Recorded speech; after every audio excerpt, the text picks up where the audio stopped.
अस्सलाम वालेकुम, मैं हूं रज़ा मेकन। आप देख रहे हैं IRK न्यूज़। आइए जानते हैं आज की कुछ ताज़ा तरीन अपडेट्स सदीक जान साहब से। तहरीक इंसाफ का जो सोशल मीडिया है या ओवरऑल जो पाकिस्तान का सोशल मीडिया है या ओवरसीज़ पाकिस्तानी है सोशल मीडिया के ऊपर, सबका फोकस जो है वो सोहेल आफरीदी साहब की एक्टिविटी पे रहा। लेकिन मैं ये समझता हूँ कि वो तो इसमें कोई शक नहीं है कि उन्होंने हैट्रिक की है। लेकिन मैं समझता हूँ कि कल जो ब्रेक थ्रू तहरीक तहफ़्फ़ुज़ यानी पाकिस्तान को हासिल हुआ है वो भी बहुत ही इस निज़ाम के लिए ख़तरनाक है और परेशान कुन है।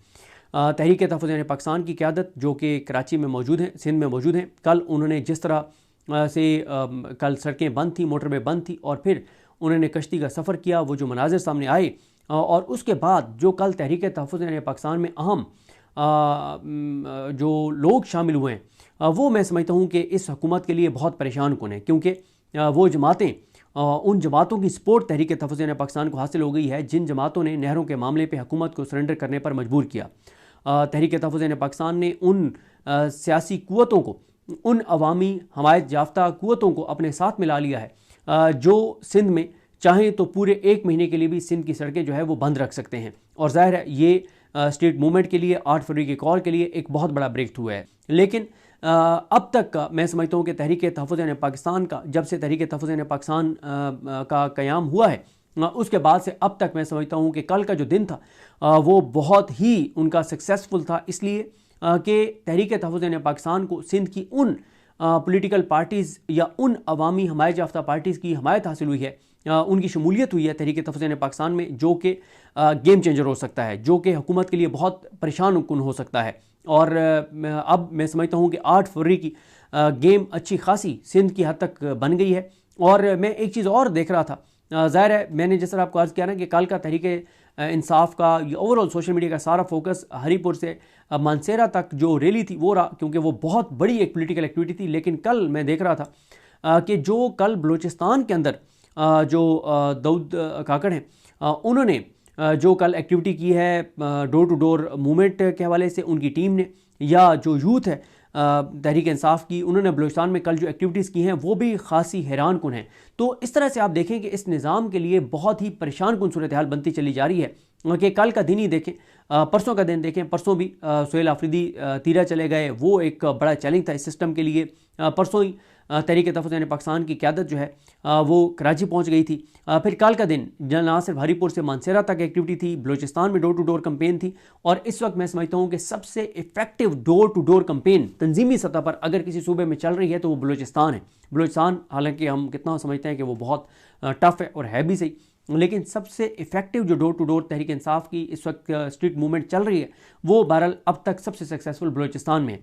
इसमें कोई शक नहीं है कि लाहौर में जब सोहेल आफरीदी गई एक्टिविटी हुई, जब तहरीक तहफ़्फ़ुज़ यानी पाकिस्तान की क़यादत गई एक्टिविटी हुई, जब कराची में सोहेल आफरीदी गई एक्टिविटी हुई, जब अब सिंध में तहरीक तहफ़्फ़ुज़ यानी पाकिस्तान की क़यादत मौजूद है तो एक्टिविटी हो रही है। कल KP में सोहेल आफरीदी मौजूद थे तो एक्टिविटी हुई। लेकिन तंजीमी सतह पर डोर टू डोर बहरहाल मैं अब तक जो मैंने देखा है वो बलूचिस्तान जो है वो नंबर 1 जा रहा है। आगे देखते हैं। आलिया हमज़ा जो है वो पूरा फोकस किए हुए हैं कि पंजाब में भी डोर टू डोर कैंपेन शुरू हो। इसमें कोई शक नहीं है, पंजाब में सख्तियाँ भी हैं, चैलेंजेस भी हैं, लेकिन यही होता है कि तंजीम का तो फिर काम यही होता है। मज़ामत तो इसी चीज़ का नाम है कि जब आपके पास रास्ते, आपके सामने रास्ते मुश्किल हों तो फिर आप रास्ते कैसे बनाते हैं और निकालते हैं। तो एक और चीज़ मैं आपके साथ शेयर करूं, कुछ और चीज़ें शेयर करने से पहले कि मेरी इत्तला ये है कि एक ताकतवर वज़ीर ने तीसरी बार चौथी बार कह रहा हूँ, एक ताकतवर वज़ीर ने, चलें आपको ये भी बता देता हूँ, उस ताकतवर वज़ीर ने जो हुकूमत का नुमाइंदा नहीं समझा जाता, एक और आप बिल्कुल पहुँच जाएंगे, उस वज़ीर ने जिसको वंडर बॉय भी करार दिया जाता है कि वो अगला वो वंडर बॉय हो सकता है, वो जो शहबाज शरीफ के बारे में लिखा गया कि शहबाज शरीफ सोना है लेकिन अब हीरे की तलाश है, और ये जो बातें होती हैं, मेरी इत्तला ये है कि उस वज़ीर की तहरीक इंसाफ की एक अहम शख्सियत के साथ एक खुफिया मुलाकात हुई है। और ये मुलाकात तहरीक इंसाफ के जो अहम शख्सियत हैं उनकी दरख्वास्त पे नहीं हुई, बल्कि ये उस ताकतवर वज़ीर की दरख्वास्त पे हुई है जो हुकूमत का नुमाइंदा तो नहीं है लेकिन जो शहबाज शरीफ से भी ज़्यादा ताकतवर है। तो बहरहाल इसकी कन्फर्मेशन हो जाएगी। मेरी अब तक की इत्तला ये है कि ये मुलाकात हुई है, और जिस तरह से मैंने आपको अर्ज़ किया कि ये मुलाकात उस ताकतवर वज़ीर की दरख्वास्त पर हुई है। तो इसका मतलब यही है कि सिस्टम के ऊपर दबाव जो है वो बढ़ रहा है, और जो सोहेल आफरीदी कर रहे हैं, जो तहरीक तहफ़्फ़ुज़ पाकिस्तान कर रही है, और ये एक बड़ा लीथल कम्बिनेशन बन गया है। दोनों तरफ जो है वो बड़े ताकतवर इस वक्त खिलाड़ी मैदान में हैं, और जो छक्के चौके मार रहे हैं, जो बड़ी जारहाना इनिंग्स खेल रहे हैं, चाहे वो अचकज़ई साहब हों, अल्लामा राजा नासिर अब्बास साहब हों, असद कैसर साहब हों, अख़ुंज़ादा हुसैन साहब हों, या जो तहरीक तहफ़्फ़ुज़ पाकिस्तान की जो सोशल मीडिया है टीम है वो हो, और दूसरी तरफ फिर सोहेल आफरीदी है। सोहेल आफरीदी जो छक्के चौके मार रहे हैं वो भी आपके सामने हैं, कल जो उन्होंने किया इससे पहले, तो सिस्टम को अब फिक्र पड़ गई है, क्योंकि नाकदीन भी हक्का बक्का रह गए हैं कि ये सोहेल आफरीदी ने किया तो किया क्या है, कर क्या रहा है, फिर जो तहरीक तहफ़्फ़ुज़ पाकिस्तान को कामयाबी हासिल हो रही है।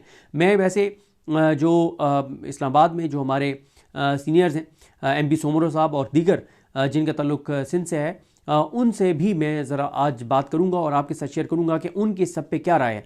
लेकिन वाज़ेह तौर पे नज़र आ रहा है कि एक तब्दीलियों की हवा जो है वो चल पड़ी है। ये मैं नहीं कह रहा कि कोई ये सिस्टम गिर जाएगा इतनी आसानी से, इसमें कोई शक नहीं है। जिस निज़ाम के साथ ट्रंप की सपोर्ट जिस निज़ाम को हासिल हो, और जिस निज़ाम को तहरीक इंसाफ के MNAs, MPs और टिकट होल्डर्स की खामोश हमायत हासिल हो, उस सिस्टम को गिराना इतना आसान नहीं है।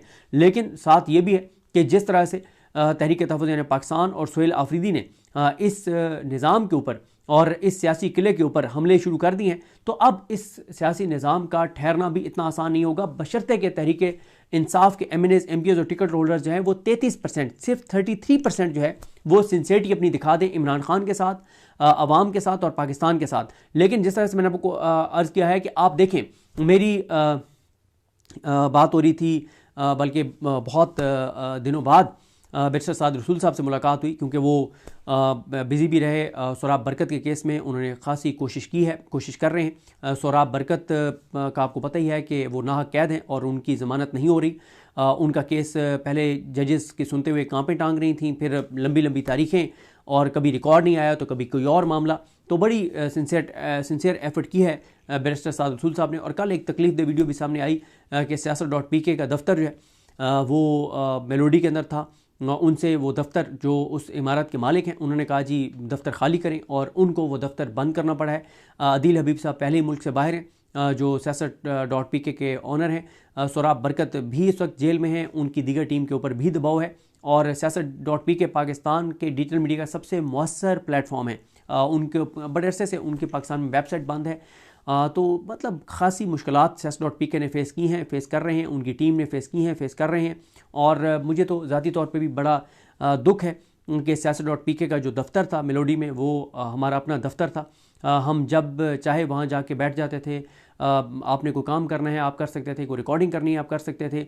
और मैं ये आज एक बार मुझे फिर एतराफ़ करने में कोई मुझे वो नहीं है, हिचकिचाहट नहीं है कि मुझे एज ए सदीक जान डिजिटल पे मुतारिफ़ करवाने में siasat.pk का बहुत ही ज़्यादा किरदार है। जब कोई भी नहीं जानता था, और जब मैं आमिर मतीन साहब और रऊफ़ क्लासा साहब के प्रोग्राम में आना शुरू किया, रिपोर्टिंग शुरू की, तो उस वक्त सबसे ज़्यादा मुझे जिस सोशल मीडिया प्लेटफॉर्म ने कवरेज दी और एक ब्रांडिंग आप समझेंगे कि वो siasat.pk था। नो डाउट वो हमारा प्रोग्राम एक बड़ा प्रोग्राम था, उसका बड़ा इन्फ्लुएंस था और बहुत देखा जाता था। लेकिन siasat.pk ने भी बहरहाल इसमें बड़ा अहम जो है वो किरदार अदा किया। तो बड़ा अच्छा एक दफ्तर था, बड़ी मेहनती टीम। लेकिन इस वक्त वो शदीद जो है वो क्राइसिस में हैं, उनके लिए मुश्किलात भी हैं। अल्लाह ताला उनके लिए मुश्किलात ख़त्म करे, उनके लिए आसानियाँ हों। तो नाजरीन, ये थी अहम अपडेट्स जो आपने जानी सदीक जान की ज़बानी। तो नाजरीन, जुड़े रहिए मज़ीद अपडेट्स के लिए हमारे चैनल के साथ। अपना और इस चैनल का ख्याल रखिएगा। इसी के साथ अपने मेज़बान रज़ा मेकिन को इजाज़त दीजिए। अल्लाह हाफिज़।